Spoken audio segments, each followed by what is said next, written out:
Call the May 1st City Council meeting of Wabasha to order, starting with the Pledge of Allegiance. I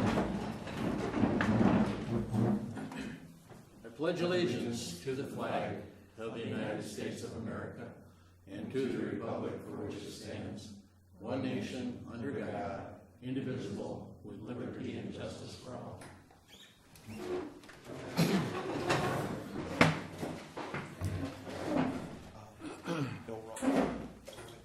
Pardon me? Oh, I did not know that. Will it be Emily? Oh, okay.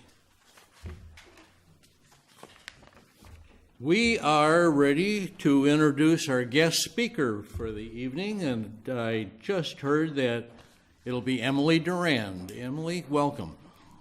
Thank you. Yep, Ralph Tom regrets. I said that's why it's good to have a buddy system, because it works out that way sometimes. This is just a really brief communication, really not much of a presentation, but it came to our attention on the Eagle Center board that we've had some progress with regards to some of our activities related to the open space, including the development of a task force, and so we felt it was appropriate to update council. I, Emily Durand, am a co-chair with Victoria Moore on that task force. The task force is really well represented. It includes 3 board members, all of whom are National Eagle Center board members, all of whom are local board members.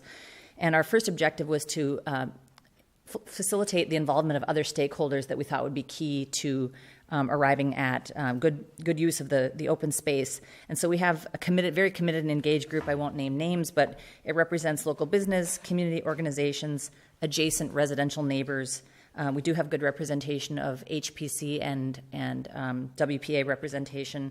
The mayor participates, chamber board involvement. And we're consulting city staff as we go along. We have excellent National Eagle Center support. And so my objective tonight is just to communicate that what our current activities are, what the goals are, short term, and sort of a forecast for what's longer term, and just give a status of our planning for 2018. So as background, you'll probably recognize that the activities of this open space task force come from the development agreement which the National Eagle Center has in place with the city. And before that, the work of the Riverfront Development Task Force. And there, too, there's good overlap from members of that Riverfront Development Task Force with the current open space group. So that history has been very important to our thinking about this parcel. So Victoria and others have provided very good continuity. And we share that that task force goal of obliging to keep the parcel open for community use, for National Eagle Center programming use, and to provide access to and from the river. So the short, pretty simple. We want to activate that space, and we hope that you'll see that activity in 2018, hopefully sooner rather than later. The goal is to initiate some programming that helps us to learn what that space provides and what it lacks currently that would be necessary to expand programmatic use. So we're engaging with community organizations. We're very lucky to have a number of whom are already successful at developing programming outside, which is excellent, and multiple entities, including the library, River Junctions Arts Council, and others have been interested in partnering. So as we generate learnings from those early activities, that will inform longer-term planning. We are discussing possible long-term use, but really focusing on what we're calling a summer of experimentation, where we very deliberately try to develop metrics for evaluation that we can understand and hopefully grow from. We're looking for success, but also perfectly comfortable that we won't do everything right the first time, and that will be of benefit long-term. So we just look forward to continuing to work with them. We will periodically update council as we have information that's warrants an update. And I welcome any questions. I have none. All right. Oh, it's fun. It is fun. Yeah, it's a great group. Very invested. I mean, we had one first meeting of the entire group where we brainstormed, and we tried to contain ourselves to 1 hour, and I think we ran over by at least a half an hour and covered an entire board of potential ideas. So there's no shortage of ideas generated by that group. It's now we're just really focusing on the short-term time frame of June, October, and the following spring, and how we can best move forward. Just for the fun of it, and no commitment, but what are some of your ideas for early activities? So there's interest, obviously, in RJAC, partnering with RJAC, since they do outdoor programming already and have been receptive. They actually were willing to provide a letter of support from their board that they would, actively think about utilizing that space. And the library is committed as well. They both have programming in place, so it would either be for RJAC to explore additional programming or ways that they might, ways that their existing programming might be benefited by that space that wasn't currently maybe on their radar. As far as the library, they're already going to do, there's a June program where they're going to take youth down into that space as a part of an existing program. We talked about fishing tournament involvement just because that's a beautiful place to watch the fishing tournaments. Obviously, the tournament in and of itself is a well-planned entity, but in terms of other community engagement with existing activities, there's been mention of, obviously Septoberfest and Riverboat Days both come with opportunities to very appropriately use that space since it's so central. Great. Are you dovetailing with the proposed plan that the NEC has for bonding and with the state? Yes, and because of that, no certainty about where that will bring us in the next 6 months. That's where this experiment with low cost options that will teach us something is what we're not waiting for a large budget with which to develop a structure. For instance, we're looking at ways that we can inexpensively experiment and figure out what is it like to have 100 people on that space, or even 40 for that matter. What's the position of facilities such as restroom facilities? What kind of power supply would music groups need? What shade structures do people need to feel comfortable if it's a summer event, or what can you do to provide cover in the event of rain? So just really kind of thinking through some of those early logistics without committing to large, any kind of a capital improvement on that space. Mm-hmm. Thank you, Emily. Very welcome. Thank you. Thank you. I got one question. Sure. Can we get a list of the members of this task force? Because I think it'd be important for the people in Wabasha to know who is doing this task force. Without Ralph here, I'm remiss to announce that their communications plan related to it, which will include publication in the newspaper. But the people want you to know because they want participation of the broader community. We're all just representatives on that task force. So it includes on the National Eagle Center board, myself, Barry Hill, Victoria Moore, John Friedmeier, Mayor Hall. I'm just going through the room. Sue Wolf, who's a neighbor in the adjacent condo property. Let's see, Miranda Gray Burlingame and Kathy Gray from Lark Toys. Let's see. Terry, or Barry's included. Tony, thank you. Tony Smith, Bob and Linda Mann have joined recently. Linda's a member of the HPC, and Bob's the president of the Wabasha Kellogg Community Foundation. I think that Brian Fries represents. Can we get a list to Chad? And No Chad problem. Get it to them? Yep. Yeah, there's a whole communications plan for announcing the accomplishments to date, which is essentially to say that we've convened and then sharing that with the broader community. So NEC staff are working on that. Thank you. Good group. It is a great group, yeah. Thank you, Emily. On my agenda, I've got changes or additions to the agenda next. So, council members, any changes or additions to the agenda this evening? And I see Sue's shaking her head. I'm adding the Board of Appeal and Equalization minutes from April 18th for approval. We can forward them to the county assessor, and then also a bill for the fire department for their training that they need to get paid today, so we don't have to wait until June. That's for $950 to Med Compass. All right, and those will both go on the consent agenda. I would like to pull item 8.2 under the consent agenda and put it under their general business. That's the resolution for the USA Nordic National Training. And we have a representative with us this evening, and it's a topic that has a lot of interest in town, and I thought as long as Mr. Egan is here tonight, we'll take advantage of it. Other changes? Motion to accept then with the 3 changes? I'll move. Second. Discussion, all in favor? Aye. Passed unanimously.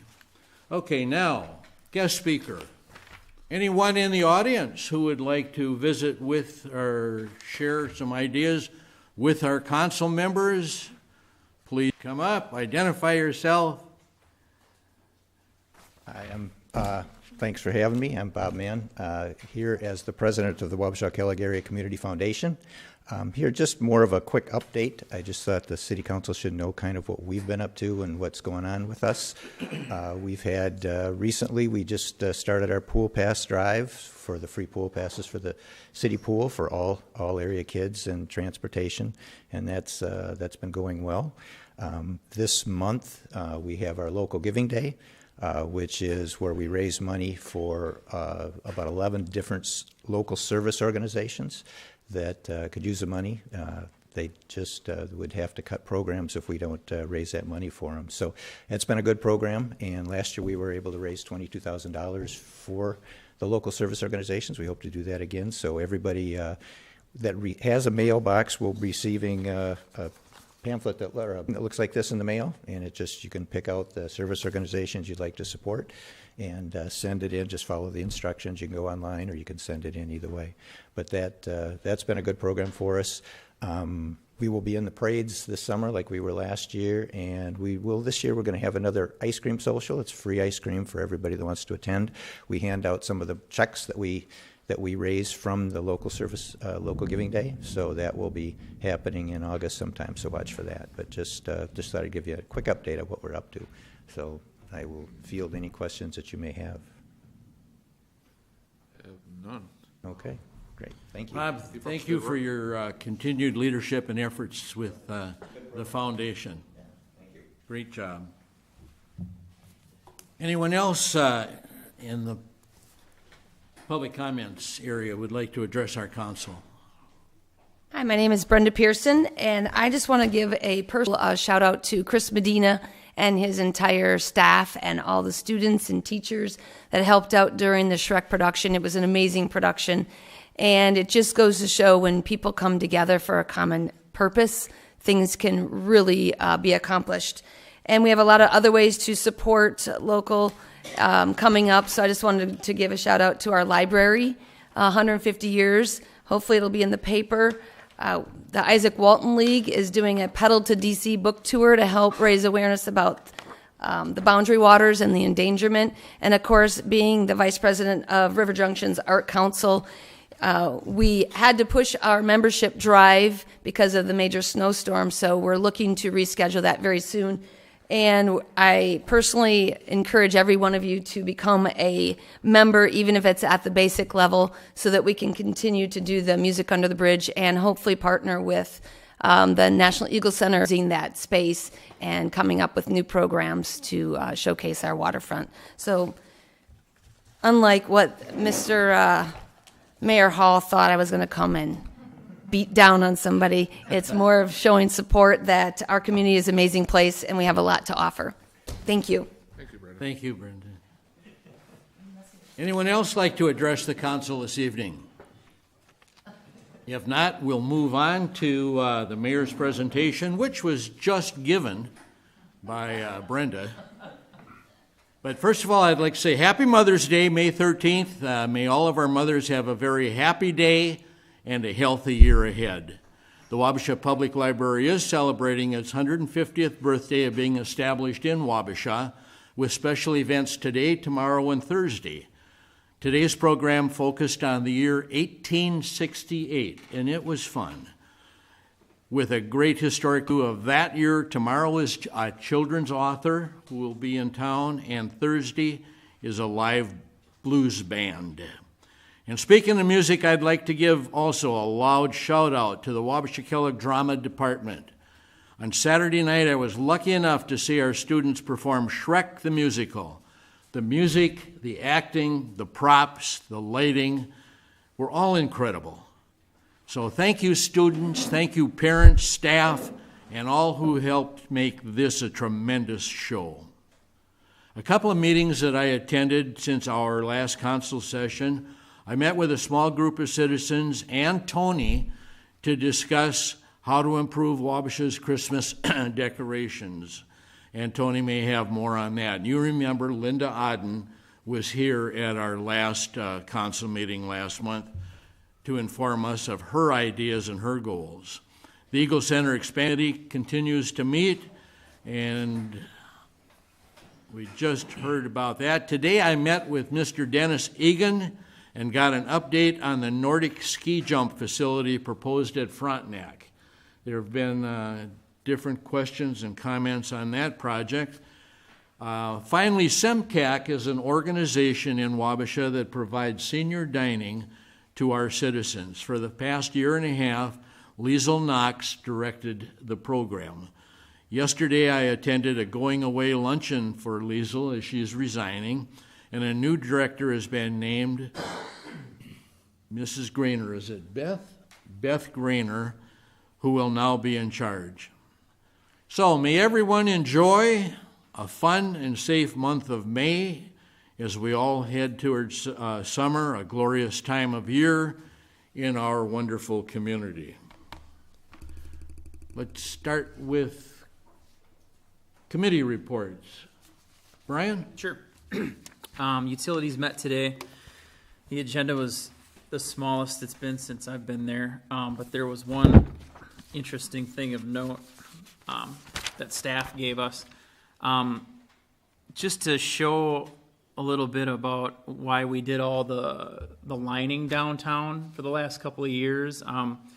We had a lot of services going to people's homes for sewer that the pipes are old, they're cracked. Some didn't even have caps on them at all. And every time we would get rain events or water from snow, it was leaking into our storm sewer system. Our sanitary sewer system. And then our sewer plant had to treat all of that water. And so with the lining and the capping and all the fixing we've done, staff gave us some numbers just showing a little bit of the benefits of what, and they kind of based it on the amounts per gallon that we were treating in June of 2014 as compared to April of this year. And then per level of water. And for every foot that it went up, we saw a great decrease in water that we were treating at our sewer plant, which was mainly, I'm guessing, stormwater that was leaking into our system. So, but it's hundreds of thousands of gallons of water. So just for a month, if I'm correct. A day. A day? Yeah. Well, that's per day. A day, it was 250,000 gallons. Okay. I think is about what we're at right now. Right. Less flows into the plant. All right. Well, that's even more impressive than I thought. Yeah, than pre-sewage. Okay. Or pre-lining. Yeah. So all that was going on downtown and all that work and all that cost. That's the benefit we're seeing now. So that's about it. Questions?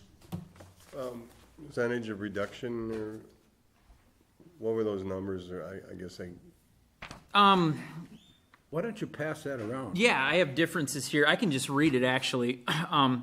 It shows the river level on the one Right. side. So- That's what we're interested in, because Yeah. during high water is when we get a lot of inflow. Oh, he's got it up on the board there. There we are. So yeah, will that show on TV? No. Okay. But you can read it. Yeah, so river level's 10 feet. June of 2014, 270,000 gallons as compared to April of this year, 229, which is a difference of 41,000. And I'll just go up per foot now from 11 to 13. So 435,000 to 264, which is a difference of 171,000. At 12 feet, 596,000 to 442,000, which is a difference of 154,000. And then at 13 feet, from 829,000 to 584,000, which is a difference of 245,000 gallons. And that's per day. Per day. Per day. That's not leaking into our sewer system. And the difference in the 11 to 12, why it goes down, we're attributing to the frost. That was the time of year when we were still getting the frost out of the ground in 18. And if we weren't really comparing June, you wouldn't have any frost. So that's just, I mean, and that's attributed to the assessments, right? Lower Main, the project that was done in 2016. It only cost us $350,000 to make that water disappear. Which could be one fine. But the thing is, MPCA says you have to do it. Well, and there's the results. yeah, Yeah. You know. that'll pay for itself over time. Oh, yeah. Start gluing the lining, that's been going on for a number of years, hasn't it?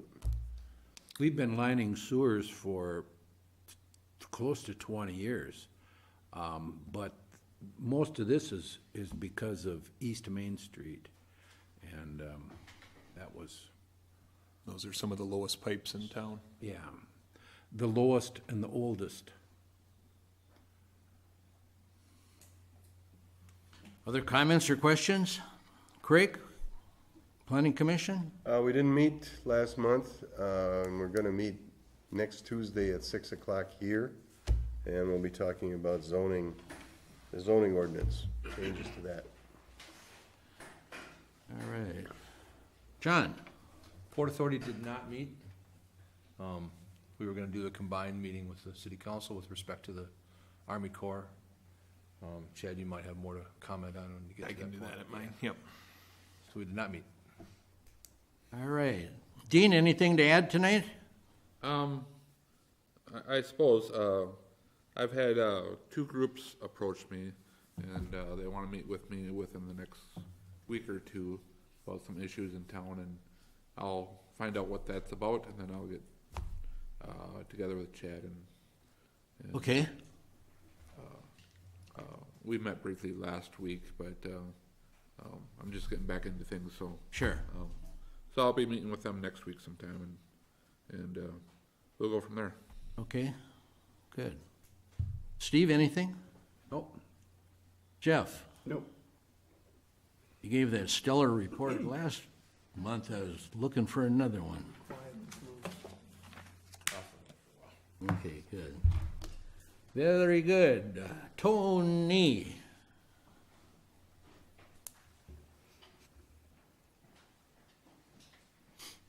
Evening, everyone.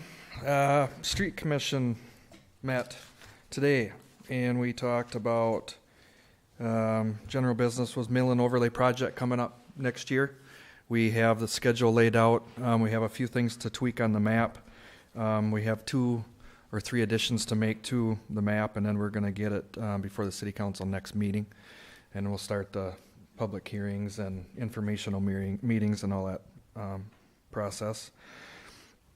The crack filling project that was put off from last fall is going to start tomorrow. As everything has gotten here, it's coming a week. Snow, a week and a half ago, and now spring's here, so everybody wants to start. And going along with that, Roland, you wanted me to mention, and I've heard a couple requests from other people and council members that the lawns, most of the frost was out of the top portion of the lawns along the streets. A lot of them got scalped and cut and scraped. So we're waiting on some dirt to thaw out and get pulverized before we can load up a truck and go right down the street and reseed and fix up the mess. So if people can be patient with us another a few days to a week, it'd be helpful, and then we'll get it taken care of. We're going to go through the whole town, and we were hauling some fill yesterday that still had some frost in it, so it's still in there, even though it's 70 out. But we'll get there. We have about 1 day of sweeping left on the west side, and then that'll be done. We have some streets blocked off due to the high waters, so that's kind of hindering that project. And we picked a street commissioner. Brad Timish is going to be our street commissioner. Basically, kind of the president of the utility commission, kind of leads the meeting. Brad's going to be in that role. And we talked about some older projects that we've been working on. Park board met in April, and we talked about we finalized the beach park plan, and we halfway through the Ikes Park plan, changing the map, the way it looks, the information on it, and then we started Malone. So Malone Park will be working on that one too. We purchased the stump grinder. We're waiting for it to come in yet. It hasn't came. And talked about some other continued projects, some small stuff in the campground, splash pad, the fundraiser the other night came in around $3,700 roughly, with some expenses to take out, but that puts us at really close to $8. And so we're going to start working with a couple different contractors and kind of start narrowing this thing in to see exactly where we're going to be. So that's all I got, unless anybody's got questions. I got a question. As far as sweeping the streets, we do the county roads like Gambia and Grant and. We get paid every year. I think it's been an average of $7,000 a year 8,000 we. to sweep, plow. That's what I thought. So I was asked on Gambia today about whether the city was gonna sweep that, and I said, well, I think we contract with that. So Yep. And some of the stuff we swept once already, and then we got 2 more snows, so we tried not to use sand, but it gets tracked off the side streets, and so, Right. yeah, we're buried. I mean, everything's coming due at once. We are sweeping Kellogg too on a contract Yes, after we're done, with our stuff. we'll sweep Kellogg. We got a contract for them for 3 sweepings, help them out, and then the county will borrow our sweeper as they usually do every year for about a week. Are we contracted with the school for sweeping? No, that's just a request. They usually get a hold of me if they need it done. And that's how we're doing Kellogg. They've requested it and we've agreed upon a price, so it's not a formal contract by any means. Okay, good. Thanks, I Tony. got a question. Yep. So when we were putting together the comprehensive plan, we got a hold of the park board plan, and that was a long plan, and very detailed, but it was also pretty dated, I think 2009. So have you got a newer plan for the park board, and do you also have a plan for the street department for the street repairs, the major reconstruction? Yeah, and I thought we had a meeting on our We had a workshop streets. where we went through kind of what's all the way out through 2023. Yep, Yep, yep. Do we have a document on that or something? we can get it, yeah. Yep. And then for parks, the old one was long. I mean, you're talking 3 or 4 or 5 pages per Yeah, park. Yeah. Well, when people get on the internet, what we feel is when I want to go to Wabasha, okay, let's see what they got for parks. You're not going to spend an hour and a half reading through here. Okay, this one's got fishing, this one's got public bathrooms, shelter, grill. So we simplified it to one map with locating everything on there, easy to read map, and then 1 page of information. So as we go through, we kind of finalize every park, and in the end, we'll go through it one more time, make sure everything's there. And then that'll help change the comp plan a little bit. So Good, it's We were able to use neat. Bolton and Mink experts on that too. Christie was gone on vacation, so we swapped out some of that. So it was budget neutral in the end. We got the same rate that we pay Christie, so they helped us with that. Thanks. Good, Tony, thank you. Mr. Springer? Can we get Gene up here for an ambulance update? quick? Well, sure. Real quick, since the comp plan came up in discussion here, I had to find comp plan on the city's website the other day. I had a hard time finding it. I had to go into search and, Probably in the announcements. I don't know where it was, Yeah. but I did find it. We should probably put that, Get it more prominent. yeah. Gotcha. Cause I had to send that out to California for an individual out there, so. Gotcha. Good evening. Don't have much to touch on. I didn't get to speak last month. I don't have April's numbers, but for the month of March, we had 54 runs. 13 of them were out of St. Elizabeth's Medical Center. And out of those 1,300 transfers to Rochester or other communities, we took 13%. So it was the first month in a long time that transfers for patients out of St. Elizabeth's was at 100%. I know for the month of April, we missed 2 at the beginning because we had a rig down. So other than that, I'm still working on those numbers, trying to get them from our billing company and all that information. But just a couple other things. We now have 6 certified CPR instructors on the service again. We're actively teaching CPR in the community. We've got a lot of scheduled classes coming up already. And then we're doing a lot of cross-training with fire. We just had a drill with them, a vehicle extrication drill, was it 2 weeks ago this Wednesday? So things are going very well there. Staffing-wise, we're actually adding 2 more. I've got 2 more applications that put on my interviews. We're successful, and I'll be getting the rest of the information to Rob, so we can start doing our background checks with them. The commission has met in the month of March. They did not get to meet in the month of April because of scheduling conflicts with everybody. So we're still working on trying to get that commission scheduled. What's that? Looking for a member? Yeah, I didn't know if I could. Yeah, Emily Adams actually is in the process of resigning due to her scheduling conflicts with her children and family and stuff like that. So we're going to be looking for another member for our ambulance commission. So if anybody's got any ideas or any community members out there that's not affiliated with the hospital, send them Chad's way or my way or any way we can. So, any questions? We will be meeting with Holly. And, Yeah, yep. Holly Hammond and Holly Hammond. Spector. Oh, good. In the next week or so. Next week?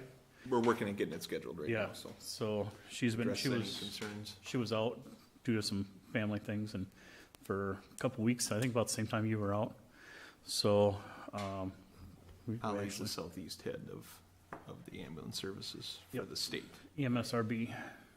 So The notifications for CPR classes, will those be posted on the Facebook page or? Yes, actually, we're trying to get a picture taken together and get everybody together, which is really hard. But we have association meeting next Monday, and we're going to try to get that done then. One other thing that I did forget, I don't know if it's in the donations. The Monsetto Fund for $2,500 was donated to the Wabasha ambulance. There was a check that was mailed here in the last 2 weeks. So what that is there's a farmer that was out in Redwood Falls, and he had helped him out once, or if we picked up a family member of his or whatever. But with this fund, they asked him where he wants this donation to go, and he mentioned the Wabasha ambulance. We do have to do a lot of commitments or fulfillments for getting that fund, getting that donation, but we're actually on track for getting it. So we've got the first parts of the things done for it. We're actually going to be looking at upgrading our CPR mannequins with it to bring us into standards with the American Heart Association. So, Very good. questions? Thank you, Gene. Thanks. Thanks, Gene. Now, Mr. Springer. Quick update on the Corps. I've been in communication with them basically daily almost for the last couple weeks. They have been routing MOU, the draft MOU. I think, Craig, you've seen it. I've seen it, obviously. John and Rowland, I believe, up through their chain of command. Obviously, their chain of command is a little bit more, they're not used to this whole thing, so they went all the way to DC and they gave some feedback, and we're ironing out the last few things. And I got a soft commitment by the end of the week that we will see an MOU that we're ready to bring forward to the public. So the mayor and I will talk about the best way to do that, if it's through a special meeting, just to move this along. But that'll be the guide that kind of walks us through the rest of this process. The draft management plan is due out in June, and I understand that they're making a lot of progress on that. And that will obviously entail the details of that we have worked on, mostly around what's called a Section 217 agreement, which is it's not a cost-sharing agreement, but it's through the port where the city becomes and we'll flesh that out. I'll really dictate that out when we have the special meeting regarding this, but where the port is built and the city is paid a fee to dispose of the sand. So it's called a tipping fee, but we'll work through that. We'll really spell that out come the special meeting and for education purposes. So that's where that's at. I've been out, so it's a couple months worth of things, but I'll keep it as short as I can. The police officers are working at reforming a union.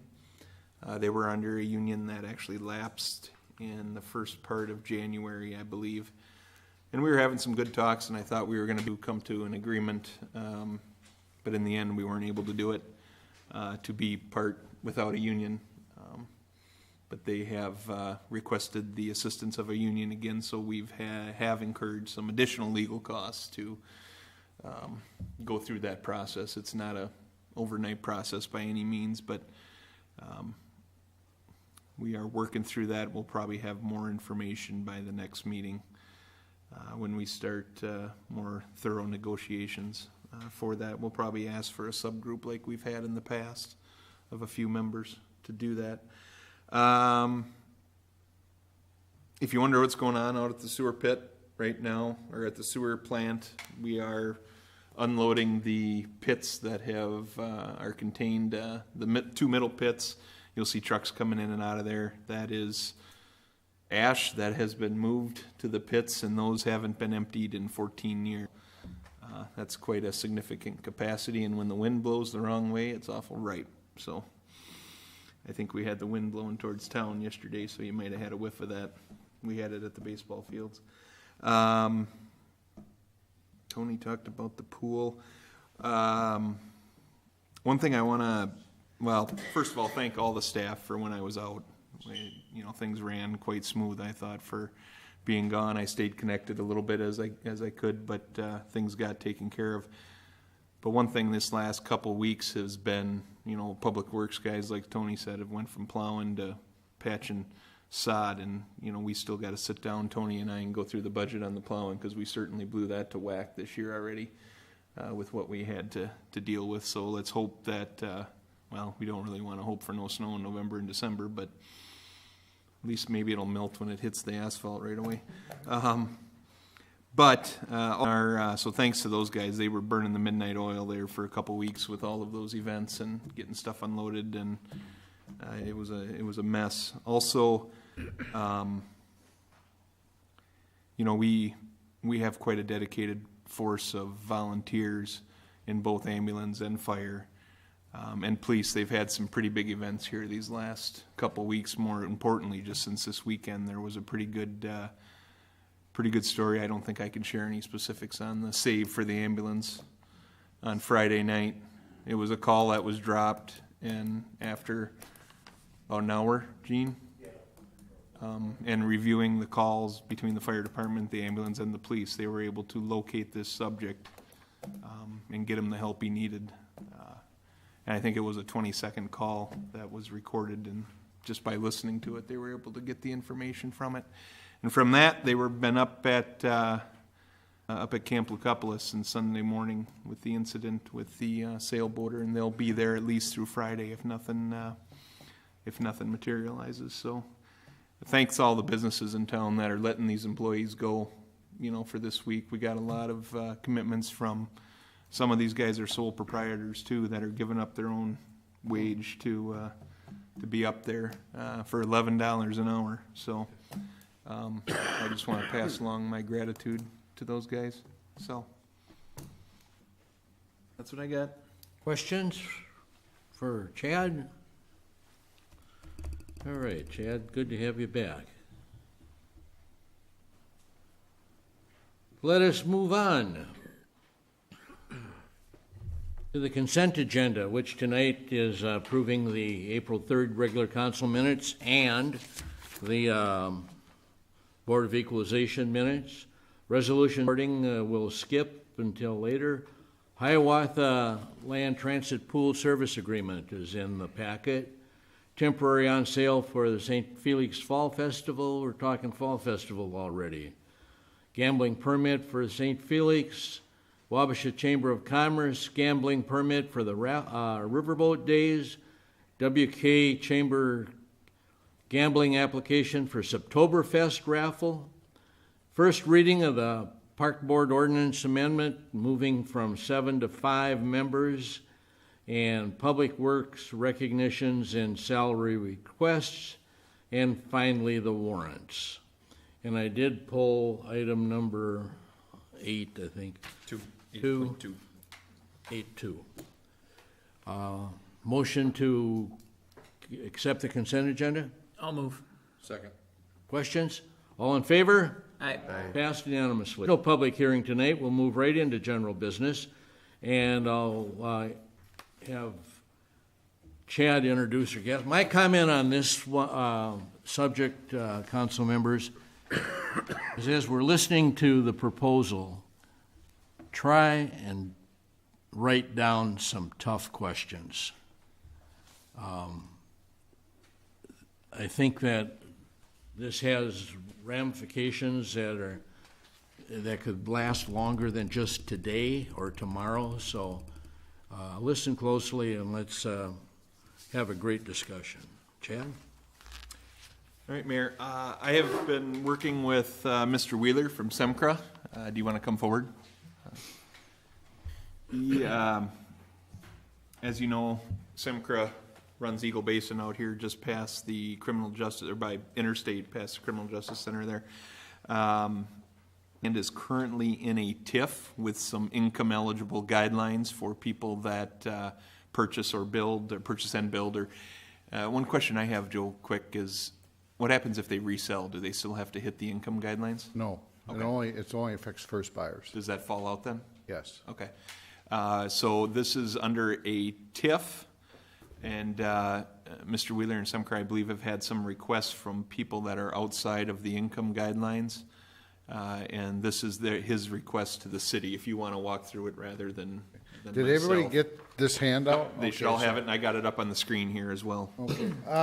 What I did is I kind of ran a scenario, but as Chad has indicated, what happened, and everybody knows, about 10 years ago now when the housing bubble burst, there was a number of developments that actually went under.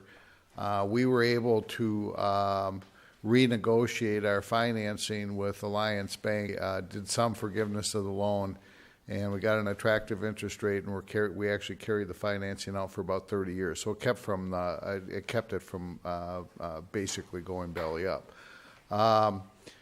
What's being proposed here is, first of all, I guess my comment is this is not going to be like the door is going to, the gate's going to open up and there's going to be a ton of people coming in. About 80% of the population in Wabasha County qualify under the current TIF rules.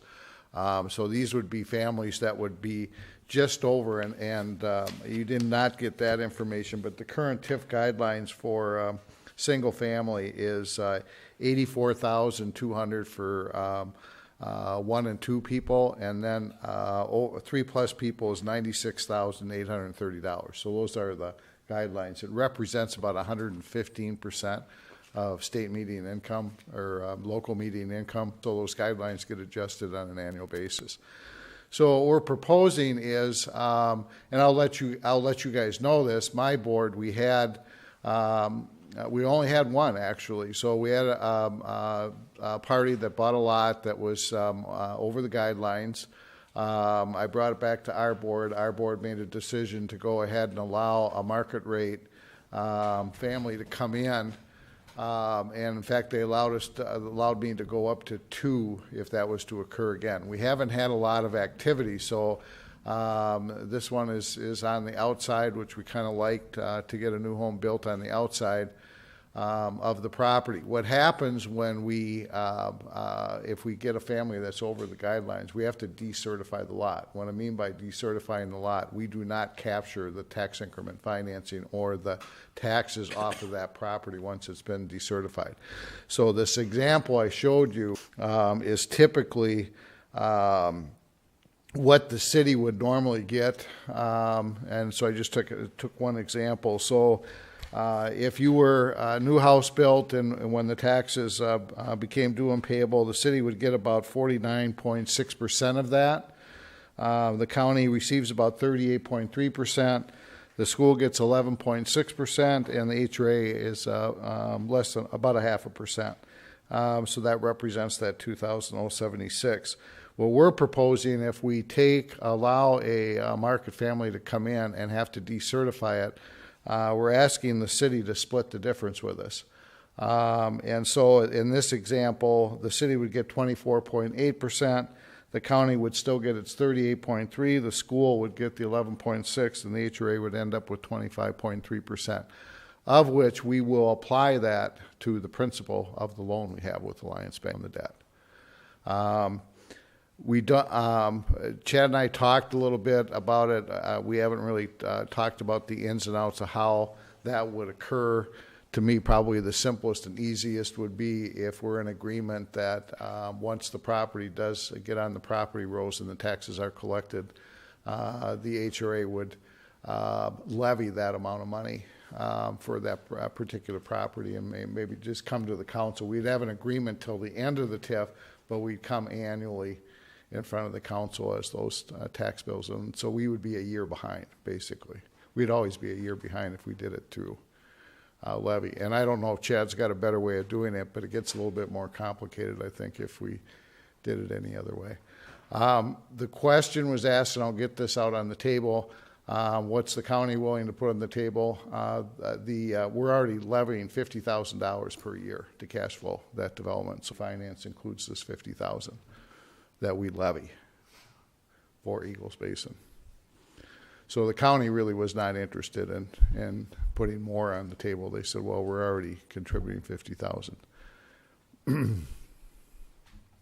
So with that, I'll open it up for any questions. How long is the city going to split the taxes with the HRA? We could do it two different ways. We could go until the TIF closes, Tax Increment Financing District closes. I believe we're in about, and I've got Buffy Baronic here, our deputy director, but I believe we're in our 13th year, 12 or 13th year. It's a 25-year district. We have the ability, we're too far away to actually go into the legislature. The legislature has commonly been extending House Tax Increment Financing Districts by 5 years because of the bubble burst to allow some repayment during that slowdown.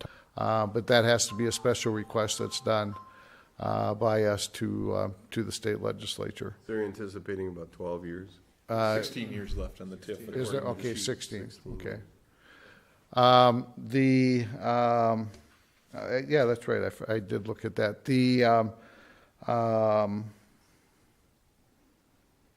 What was I going to say here now? We can do it a number of different ways. We could do it till the TIF closes. We could do it until the bonds are paid. Based upon what happens out there is based upon how fast, but we financed it over a 30-year time frame. So it goes beyond the TIF. That's the only way we could get the numbers to work, or so we get cash flow, the development with the $50,000 that we currently are using HRA levy funds for. Now, again, if it gets progressive and there's a lot more sales, a lot more lots sold, more homes built, the more TIF we collect, faster we can pay that down. So if we don't decertify it from the TIF and it sells, does the city get any taxes from that then? I'm not following. You mean Yes. You get... Right now, it's all tax exempt, so we don't get anything. Right now, it's all tax Yeah, exempt. but there is a value on it, so when that increment kicks in, there is a level of taxes that the city would get, and I don't know what they're valued at. In 16 years, does that kick in, or? No, well, the full amount would, as long as it doesn't get kicked out of the district by being resold. Yeah. But what happens right off the bat is we get basically up to the valuation of that property that it was at the time it was sold. Then they capture the TIF. Then HRA gets that TIF. So does the city, if we don't do it, sell a lot out there, does the city get any tax money? The city gets tax money. But it's not the full. Right. 24. The city gets what the valuation is now, and I don't have that right offhand. Okay. You know what those lots are valued at and what the taxes would be if they were not tax exempt? We can get that number to the council, Yep. but yeah, there was a base established at the time. So whatever taxes was being collected on that property at the time before it was developed, that was the base. So that tax always has to be paid, and it's low, obviously. I mean, if you look at a piece of agricultural land of 40 acres, that's what you were generating on tax. So you got a base there. And then as that develops, so we develop it into individual lots, we capture everything over and beyond that base. The HRA does to pay down debt. And the idea is to pay down the debt. Yeah. And then if it goes this way and it's decertified, then the city gets the taxes, the normal taxes. Right, you get the normal taxes. Yeah, for all Craig? Right. Depending on what we decide. Well, if we were gonna get 1,030 and we're only gonna get 515, No, not if we don't agree to that, because it's already kicked out of the TIF district, because they didn't hit the income guidelines. By law, we have to decertify the lot. We can't, we have to be able to demonstrate or show that we have qualified individuals that are buying. This lot that they sold, if it gets built on, and it's these values that Joe has in here, the city would get 1,030 if we did nothing tonight. right. But if we agree to the split, that's dictated here, it would be 515. Why would we agree to the split if we're gonna lose $500? That's a good question. And Can I speak? All right. Housing Authority we could tell the family, too bad, so sad, we're not gonna sell you the lot. We're not gonna decertify it. So then you don't have another house built in Wabasha, and we're gonna wait till we get an income qualified individual.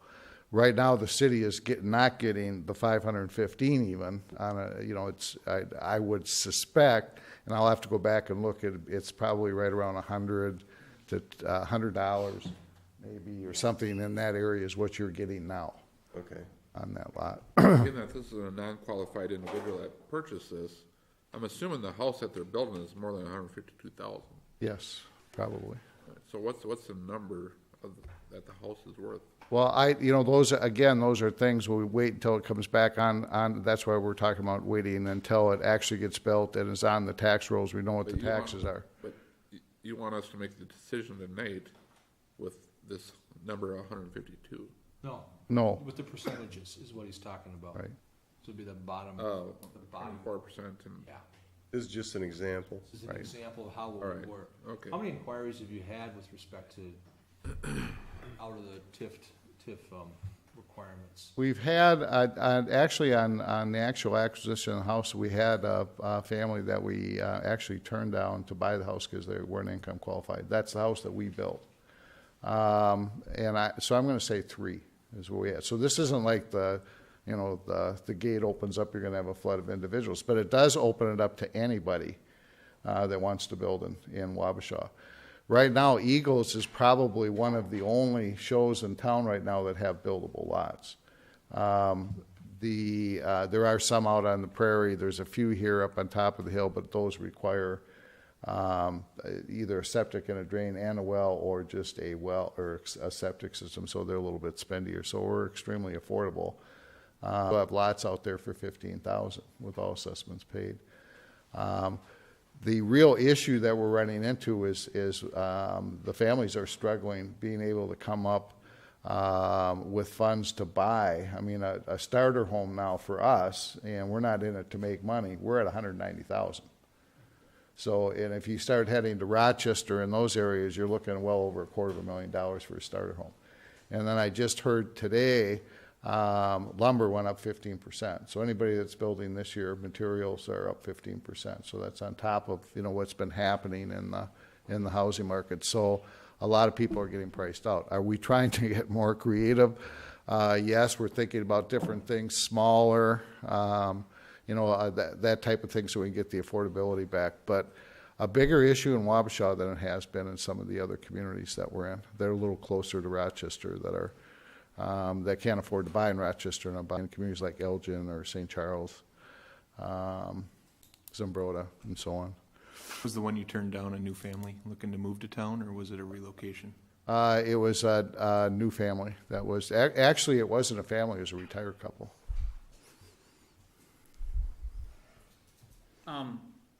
You said the county levies $50,000 a year. Yes. For SEMCRA. Do we have an equivalent at the city level? We don't do anything? Okay. That was my only question. Joe, paint me a picture. We're out there today asking to decertify, or maybe already decertified 2 lots. We decertified 1. Decertified 1. Right. Okay, in that picture, tell me how fast do you see that process going forward, the decertification of other lots, and the demographics. How are the demographics of homes different than what you've been working with the last 5 years? Again, I don't like to get into incomes of families or whatever, but typically the people that are at the higher end of even qualifying in the TIF are building a little nicer home. That side of it. This family wasn't that far over the guidelines, but it was enough. All it takes is $100 or $500 or $1,000 or whatever that puts them over the guidelines. So I'm going to say what you're seeing out there for people that are privately buying lots. You've seen what we've done on our splits. We went the split to us is still the biggest bang for your buck as far as getting something affordable that's built and then giving the family the opportunity to expand and finish off the lower level. And we have done some Ramblers, and the Ramblers are a little bit more expensive, but we end up hanging on to them a little bit longer. The last gentleman that just built, and that's on the outside, that's a very nice home, and he did that entirely on his own, and he was income qualified, obviously, for that particular parcel. So I think it all depends on where you are and on what you're looking for building. I don't see this being the down road picture. I think if you're going market rate, I think you might get families at higher incomes that'll build a little nicer house out there, which will draw more taxes. It isn't going to benefit us in the TIF unless we have an agreement with the city on that. But I don't think, again, that the gates are going to open up and you're going to see a high number of families coming in to do this. Again, $90-some thousand a year is a pretty good income for a family for Wabasha. So a lot of these families will be income qualified. It's not an issue. We just keep going steady. It's just for the ones that are coming in slightly over.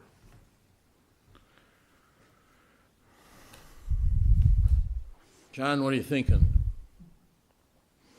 It'd be nice to sell a lot. Move another family in town. And collect more taxes right away. Yeah. But, when this whole thing, when Eagle Basin got put together, the market and the concept, was appropriate for that time, but things have changed so radically. And it's taken a long time for it to come back. You already split half of it off and put it back to ag, right? No, actually, we got those for sale, so it's wait for any individual. It is split off. It's split into 3 outlots, and they're available and for sale to developers who might want to come in and develop it. The original plan was twice the size of what it is. Right. And didn't the zoning board just take some restrictions away from this? Or ease some restrictions? Yeah, that was a while ago. Make it more palatable? Yeah. So. Yeah, we split off some of those lots. That too, that just happened also. Yeah. But that planning, that action was, I think, even pre-me. Yeah, it was before I was here. The first bit we did. We lightened up, I think, on some of the covenants and some of that stuff. Right, that was through the planning board. Brian, you were on it, I think, for that. Mm-hmm. Is that? So Joe, is it your real question of asking for half the city taxes? Yes, that would be correct. It kind of boils down to that. Yes. But just on this one parcel. Right. Well, it'd be parcel. So if we had another, again, if we had another market rate that came in, that would be a second one. Or, Wouldn't you have to come in front of us again to decertify that? we can, it's an agreement strike with the city on where you want it to go. Again, you're putting the housing authority semi at risk because once we decertify, there's no going backwards. We can't recertify it again and put it By on. law, they need to Right. knock it out.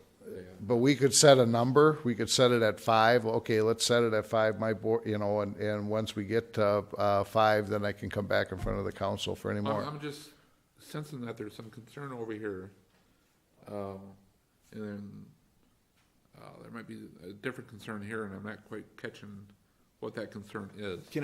Just a question. If 80% of the people qualify, 20% don't, what's keeping that 80% from filling those lots anyway? They can. That's not stopping them at all. So what is, I guess, is the question. It's the ones that are in that 20%. It stops them.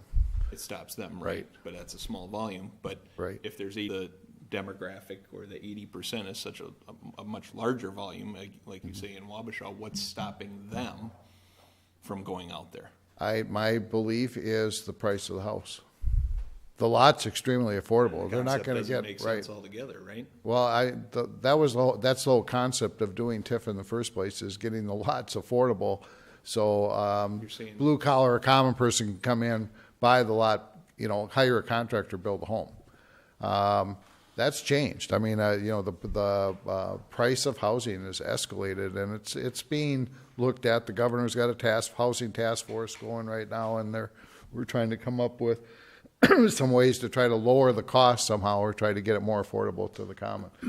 But I mean, realistically, if you had to put in, Tony's here today, if you had a developer that had to come in and put a new development in, you probably be looking at 40,000 plus per lot. And you've got lots now out there that are as low as 15,000, 15,500, I believe. Are they all sewered and watered out there? Yes. Yeah, it's all done. Yep. Joe, I guess with my education, it seems like a lot has been invested, a lot of changes, a lot of adaptations have been made, and nothing's happening. Is that incorrect? I can't bring, we're doing everything in our power to get buyers to the table. I understand. We have a new team coming in with Edina Realtor. We're going to give them another shot, but it's going to be a new team. We're not staying with the same team. Okay. That may spurt some additional sales. We have been approached on our house that's there.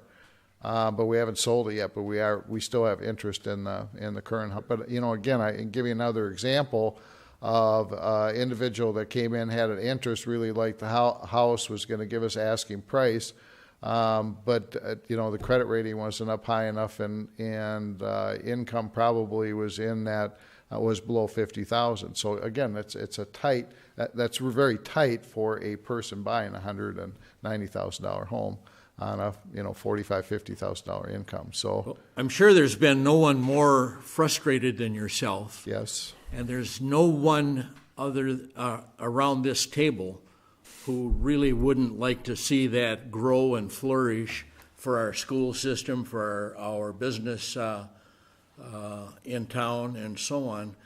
But golly, Joe, I'm just not getting the feeling that this is going to make it move. it's just one more added tool that could help make it move. Okay. So you're opening it up to of anybody that wants to come in. So you're really allowing that other 20% in if they so choose. Your board said two. Two, that's correct. And the reason why we did that is not waiting for my board to take action if we got a sale. So they authorized me to go up to two. What are you selling the lots for when that happens? Because you're taking 100% of that. That's always negotiable. Right now, the Housing Authority board just approved $5,000 discount on the lots for our first three buyers that come in and buy a lot, as long as they buy the lot and go in construction before December 31st of this year. So that's something new we're trying. What does that put it at? Well, if they bought a $15,500 lot, they would be at $10,500. Jeff, what are your thoughts? I find the TIF very confusing on one hand, and also, if we think about doing something like this, I would like to see it done one lot at a time for approval. I don't want a blanket approval for them to just let all their lots be untiffed. Getting to the $40,000 a lot discussion, the city really has not been proactive in our fault, whatever, maybe not, in promoting a newer subdivision into town. If you do that, there's a lot more return. The city, that's an investment that the city can recoup fairly fast by getting full taxes back in. If the city invests in the infrastructure to, get it through new taxes based on new untiffed, unincome guidelined lots, that becomes a brighter investment. And that $1,000 might justify it. I just wanted to put that out there too, Joe. The city could invest in that subdivision, get new unencumbered lots, that are paying full taxes right from the get-go. Steve? Over the last, I'm gonna say 30 years, there's been developers, all that property out beyond 12th Street has been developed by private people. And, you know, they invested a lot of money and they've had to sell lots to get them back, which they did. River Drive, I mean, I can name 4 different people, private people that have done that. Now, and it's gonna happen again out there. The thing is, if we do this with HRA, in a nutshell, he's asking us to help finance his debt and to mortgage, so to speak. And so if a developer goes out beyond 12th Street and lays out some more lots out there, is he gonna come to the city and say, boys, you know, it's been tough paying the bills, why don't you slide me a few bucks? You know, you might be getting involved in a precedent here you don't like. Really, he's asking the city to finance his debt, and I don't like it. Chad, what? You know, there's no request for a motion tonight, is there? No, I don't think there's a request really for a definite decision tonight. It's open for discussion, that's why we didn't put, I mean, there's nothing clear cut. It's not clear cut, we Right. don't put a suspected motion in there. I an think I'd expected like, motion. I would make a motion that we not get involved in this. okay. You just made the motion? I did. Is there a second? I will second I'll second the motion for discussion. for discussion. Okay, motion's made and second. Discussion. I got one question. If only 20%, we're just throwing a number out there, if people are over the income and we decertified these lots for them to buy and then the city kept all the taxes, since it's only 20%, would that really hurt, like financially, for you taking those out of the TIF? And this being, so you sell the lot, we keep the taxes, and you would just be out the half. Because I think that would promote that extra movement out there without the city having to give up any tax money. We'd be out 100%. So the city gains 100% by it. So you gain 100% of the tax, we would get nothing. We'd get our 0.05 is what we levy, you know, throughout Wabasha County is what that 0.05 is. But we would get nothing. The only thing we would get, the only thing we'd gain is the money for the lot. Okay. That's correct. Because I have no problem decertifying lots so people move out there. But not so much the tax thing. Okay. I'm kind of with you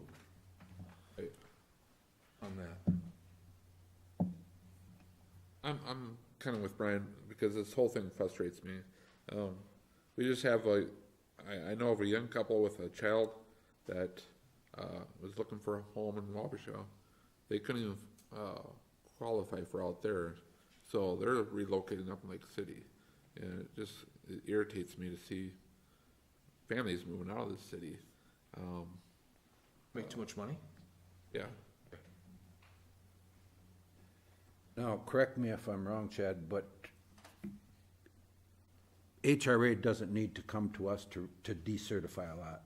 No, they can They choose do to that sell on it their own. to somebody without their guidelines and take the sale price, and that'd be it. So they Besides the 0.5%. They don't need our blessing for that. Nope. The decision maker on that is your board. Would that be correct? That's correct. Okay. I was flip-flopped there when I talked about that, so. Yeah. I'm still hung up on if the 80% can't afford it, what's gonna happen to And afford it. make them afford it? We're not saying, that's a good question, and that's being worked on. I think one of the biggest things is downsizing. You're not going to, the square footage isn't going to be as large. The other thing is, and I don't know if that will happen, higher paying wages in Wabasha might help as well too. More jobs, higher paying jobs, those types of things would also help. But again, there has been some movement in other communities, and where the guidelines are similar, they're the same, and we're getting developers in to actually build. It's not us. We've got developers building and selling homes. That's getting tougher. Their big thing is lot affordability. So I think you're going to find fewer developers coming forward and doing a development, especially on a large scale, just because of the hits they took on the last bubble burst. So you got to be smaller. So even smaller yet, so it's more costly.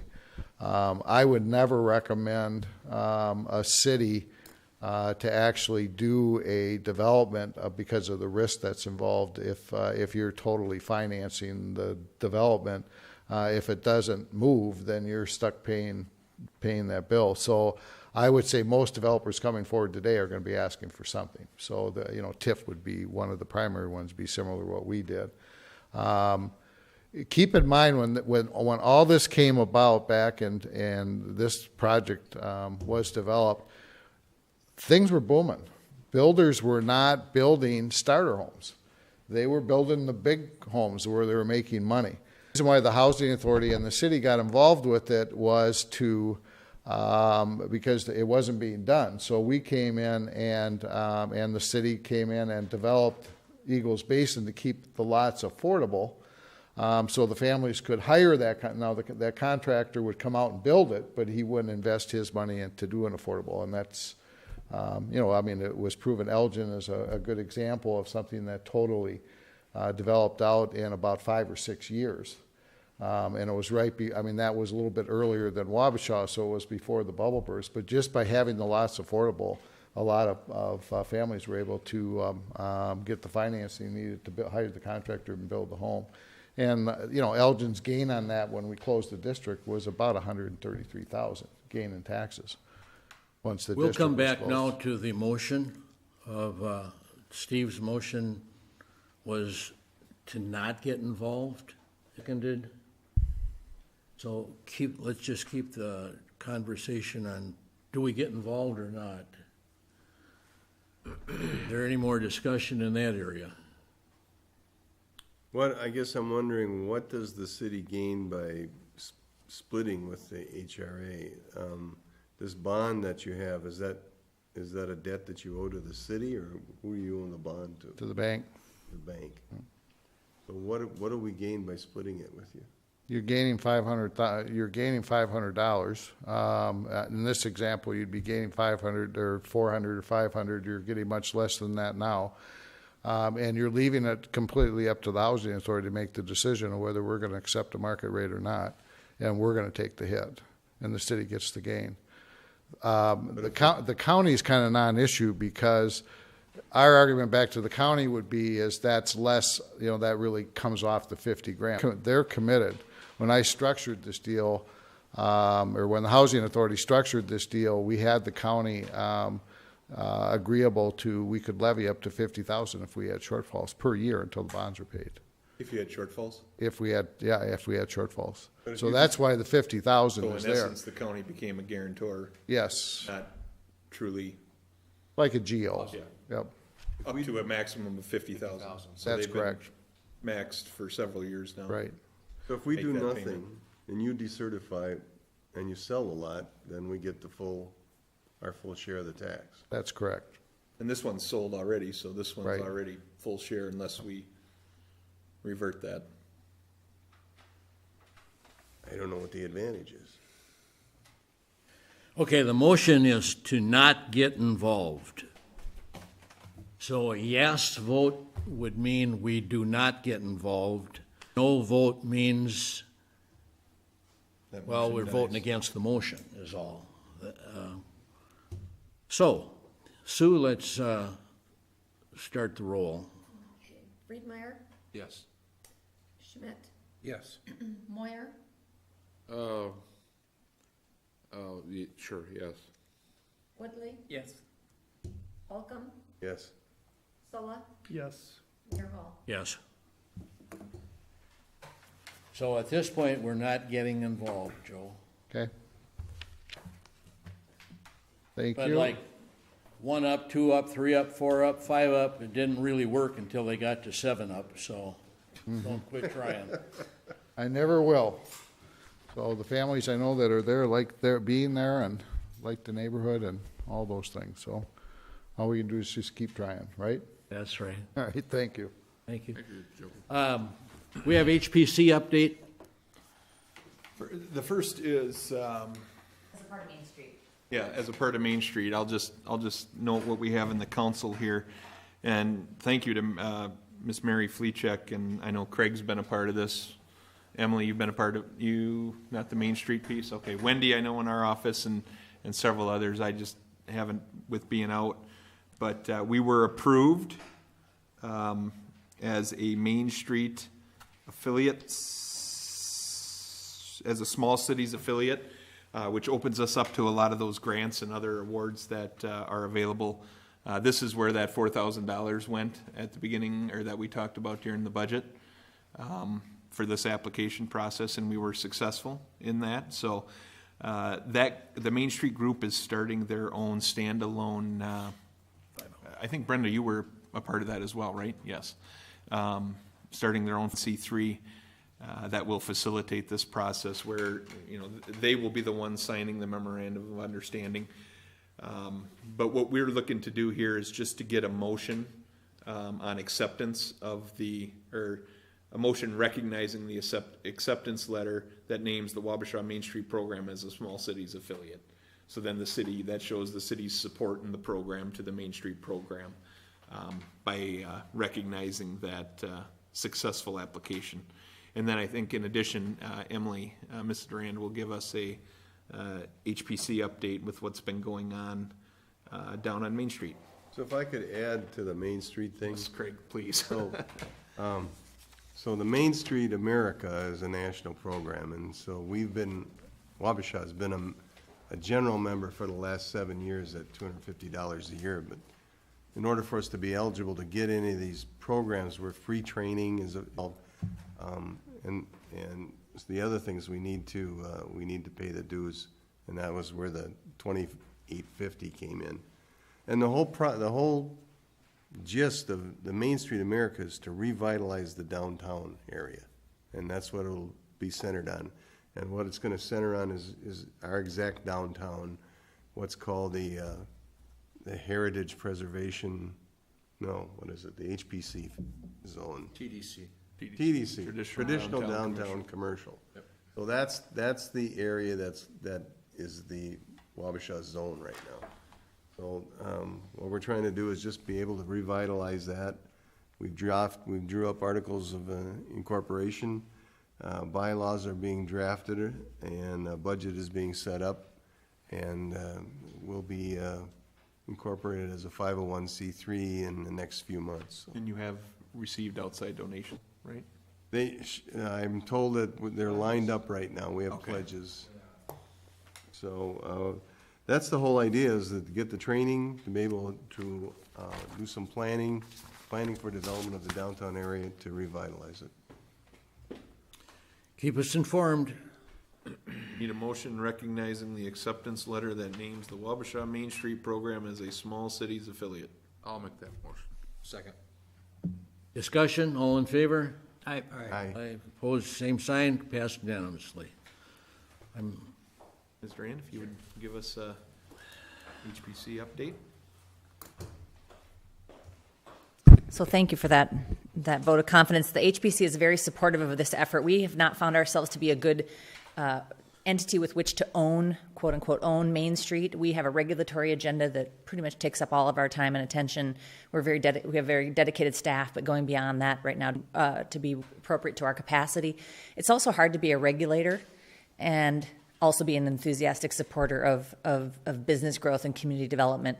We're seen as and appropriately so, as an entity that people have to come to when they want to make changes to the exterior of their buildings. And that's hard to play both roles, and I think adequately build trust with the community. So I'm very, very pleased that Mary's been able to assemble an excellent board. As an HPC, however, we would like to send a letter of support, recognizing that we do see ourselves as an important partner. One important aspect that I think Mary would like others to know about is that as a certified local government, which our HPC represents that, we have access to a lot of grant funds. All of those grant funds at the legacy level require a match. And what really is remarkable about Main Street is the opportunity to leverage these national organization dollars or potentially state dollars as the match to our grant application for legacy monies. And so that's going to be key. And in that, we see ourselves as a very willing partner with Main Street. And we're also very enthusiastic because the district that we regulate is limited to essentially the Anderson House down to the corner of Pembroke and Main, and then Pembroke to 2nd. We see the vitality of that district being supported by its periphery, by properties adjacent to it, but not within the district, that we don't regulate and are happy to not regulate, although we want to see those entities and really the broader city and region thrive in order for our commercial district to be relevant and worth preserving. So we're just very pleased. So I'll just read the letter and leave a copy of it that we'd like to send to the Main Street program. Serena Otabi is the Minnesota coordinator with whom the board has been working on their application. So it reads, Dear Serena and colleagues, we wish to congratulate and affirm our support of the Wabasha Main Street program. As the Heritage Preservation Commission, we see the immense possibility for asset-based community development in Wabasha, economic development in Wabasha. Public and private entities, community organizations, individual citizens, and visitors contribute to the vitality of our traditional downtown core and our historic district each and every day.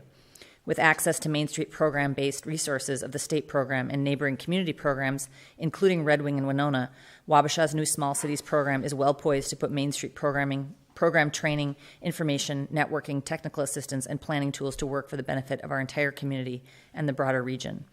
To cite Minnesota Main Street, quote, the Main Street approach is most effective in places where community residents have a strong emotional, social, and civic connection and are motivated to get involved and make a difference. This approach works where existing assets, such as older and historic buildings and local independent businesses, can be leveraged, end quote. This is evident in Wabasha and in the enthusiasm generated by the development of the Wabasha Main Street program. Already, local stakeholders are thinking differently about community transformation. This method of engaging and organizing members of our community shows great promise as a catalyst for both short and long-term change. Community thrive for many generations. Thank you for your partnership as we embark on this journey together from our commission. So with your acceptance of that program, we will plan to send this on. We can get that on letterhead. Absolutely, yeah. I didn't want to get my cart before the horse. An additional update two additional updates. One I almost forgot because they melded so beautifully into our commission. I almost forgot to mention that we have new commissioners since the last time we made an update to council. Nancy Falcom has joined the commission, as has Jim Knoll, and both are excellent contributors. They're so integrated into the community. They don't feel like new commissioners whatsoever. And Nancy's involved with Main Street and provides another good conduit to the thinking of that process. But we have Happy Preservation Month. It's National Preservation Month, the month of May.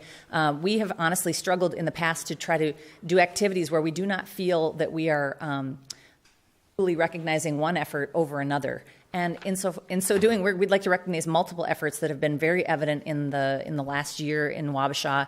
We're going to have preservation awards, hopefully as a part perhaps of the Main Street's first kind of community-based meeting, just because we would like the visibility of this. We would like some visibility for this recognition. I won't be telling you yet who the awardees are, but it's going to cross a variety of efforts, not just building preservation, but also activities related to history. So we're very much excited about that, hoping for possibly an early June event. So again, Happy Preservation Month. Thank you. Thank you, Emily. We are moving on to, I've got it here, item 8.3, no, it'd be 8.2. That's what it was. 8.2. Now it's 10.3. 10.3.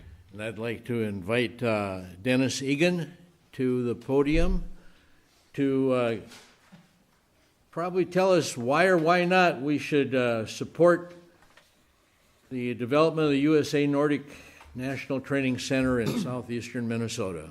Well, that's an easy one. I think you should support it. Thank you very much. If I can pass out a couple of pieces of information. Start right here. I met Dennis a few years ago when he was mayor of Red Wing. Well, thank you. And then he got a real job after that. Mayor and Council, I appreciate your time. I'm working with an organization out of Red Wing called the Friends of American Ski Jumping.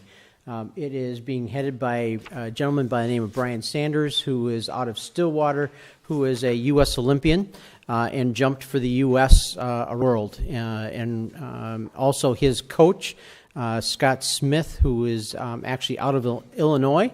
And he not only coached Brian, but he was also currently is a coach for the U.S. team. And 3 of the 4 U.S. Olympic jumpers this past Olympics were he coached. So it's pretty exciting to have those individuals part of this process. This has been going on for about 2 years, and we are in what we hope to be the final stretch of locking in not only the newest Olympic jump in the United States, but also sharing what that impact is with the community surrounding us. What you have before you tonight is a resolution. We hope is sharing your support for an effort that we have going on at the Capitol. But before we get that, let me share a little bit about what this project is. Again, it would be the first new Olympic jump built in the United States in the last 20 years. The 2 current ones, one on the East Coast and one on the West Coast, it's in Utah and one in New York. The reason for a new structure in the United States for twofold. 20 years ago, U.S. jumping looked completely different than it does today in terms of the jump, in terms of the style, and the landing pad that they land on. Also, internationally, this is a huge sport. We have the opportunity to actually host not only national but international events. We have commitment letters from U.S. Nordic that they will hold all of the training for the U.S. Olympic team in Red Wing. Actually, I'll say Red Wing. It's in Frontenac, south of Red, at the old ski facility. And we have a letter of commitment from the international group that they would, for the first time, hold their national championship in the United States. The reason that has not been done at any of the other sites in the U.S. from an international standpoint is the altitude.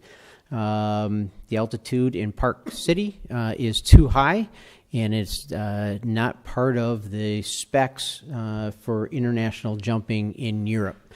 So they would be holding that. To give you a sense of the audience that would attract, that is viewed by 40 million people on an annual basis via European television. So from a perspective of putting that in, we would have this jump in our region now part of the international scene of ski jumping. This facility would also be able to host not only ski jumping, but what they call combined. As part of this will be also an Olympic cross-country course on top of Mount Frontenac, utilizing where they currently are golfing. We think that we would have about 80,000 unique visitors to this region on an annual basis. We would have about 6,000 new hotel rooms in terms of stays that this would generate. I think there's about an $8.7 million direct spend, and just on hotel alone would be in excess of $3 million of people staying in and around southeast Minnesota. And so that's why we're at the Capitol. It's an $18 million project. We're asking for $2 million, and we have had a lot of success and a lot of interest at the Capitol on this project. The good news is that this project is not competing with the Eagle Center in terms of state funding. The Eagle Center is bonding money. And we are actually going, the dollars that would come out of the economic, jobs and economic development committees. So we think it's a great collaboration. We've had conversations with the Eagle Center. We've had conversations with other entities up and down the river from Hastings to Winona, talking about the impact that something like this would have on the overall economic and vitality of southeast Minnesota.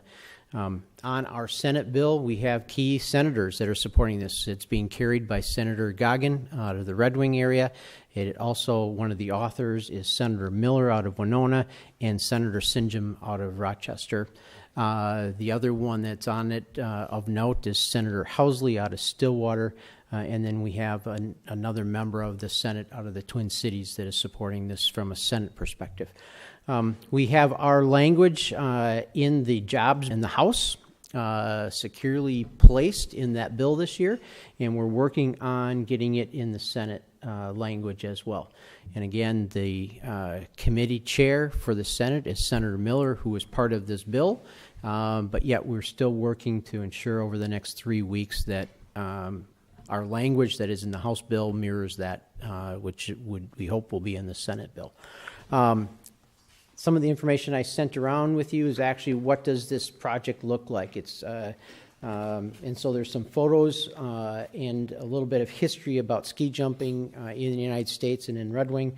But we also, it's not just a jump. We will have other ancillary events around this, really making it a destination location for people to come and visit, such as tubing, zip line, concerts, and long-term other kinds of things that can be developed out on that site. I know the meeting has gone long. I have given you some talking points in terms of what this project is and is not, but we are positioned to keep moving this forward and would like your support. Other organizations that have signed similar resolutions, the City of Red Wing, Goodhue County, through our permitting process, has been very supportive of this project. Downtown Main Street in Red Wing, the Visitor and Convention Bureau, the Red Wing Chamber, also the township in which this will be positioned. Lake City Council has supported this with a resolution. The Wabasha Kellogg Chamber and VCB just sent us a resolution letter. They are on board. We are obviously here tonight with you. We've also requested and talked to the Winona Chamber of Commerce and other business entities up and down the river that are supporting this project. So we're tonight to answer questions and then to see if City Council would be willing to support our efforts, not only at the Capitol, but to show support for the project as a whole. Someone move to support the resolution? I'd like to move to support the resolution. And I'll second it. Question, discussions, council members? I've got a question. It's kind of an odd one. I heard rumblings of this very thing that's going on in Eau Claire, Wisconsin. Is that true? I mean, are they competing against you, so to speak? They aren't. Actually, it's a complementary jump. They have an existing jump. It's just not an Olympic scale large hill, is what they call it. And from what I understood, that was going to go by the wayside, and they were going to build a world-class jump over there. They're doing some improvements, and they did a fundraising campaign, but it won't size or scale of this venue. And also, this will have the Olympic rings on site, and it's designated as an Olympic training facility that will be used year-round. Jumping just doesn't happen in the winter any longer. The actual track that the skis go on, it's a refrigerated track, so it's consistent year-round. And in the summertime, there'll be 100 days of jumping on a plastic runway and landing pad. And so this will be the U.S. designated training facility, and nobody else will have that designation in the Midwest. And this will also have the cross-country and the zip lines and that Eau Claire doesn't have. And correct. I know there's a lot of excitement. I know quite a few individuals between Lake City and Red Wing that are excited about this and looking forward to it. So, and it's going to benefit us too down here. And this really has been positioned from our legislators as a boost to southeast Minnesota. And it's not just Red Wing or Lake City or Hastings. It's really how do we build capacity? And one of the other individuals we met with today is the owner of the America Inn here. And she was very much on board and excited about the possibilities of what this would do to her business specifically as well. Council, further discussion? If not, motion's made and second to approve the resolution for the National Training Center in southeast Minnesota. All in favor? Aye. Opposed, same sign. Passed unanimously. Mayor, Council, thank you very much. And I'll come back with an update and share with you the success that we hope to have. Thank you. Thank you. Thanks, Dennis. Thank you. All right, moving on to resolutions. We have several tonight. And I will, I've read them, I'll read them again. Whereas the following persons and entities have offered to contribute the cash amounts to the library reading program. All these are to the library reading program, unless other noted. Abbott Funeral Home, $25. Binner Appliance, $50. Interstate Building Supply, $50. Passy Electric, $50. Perry Dental, $50. Shields, $50. That's Shields Super Value. Wabasha Dentistry, $50. Wabasha Rubbish Removal, $50. Davidson and Associates, $80. Kathleen Garrity, thank you, Kathleen, $100. Kellogg Fire Department Relief Association, $100. Hall Electric from Kellogg, $200. And Anonymous, $200, and $250 from the Burkhart Raymer VFW Post 4086, and books for summer reading, $250, Amy Shirts. And Wabasha Fireman's Relief for $200 to the library reading program. And I missed them, huh? Yep. Sorry okay. about that. Amy Shirts for $250. Yep, he got that. Motion to approve? I'll move. Second. All in favor? Aye. Thank you very much. Ruby, put a special thank you in for all these people, would you? And thank you for being here. Motion to adjourn? So moved. Second. Anybody in favor? Aye. All in favor? Passed unanimously. Nay. Thank you, Council.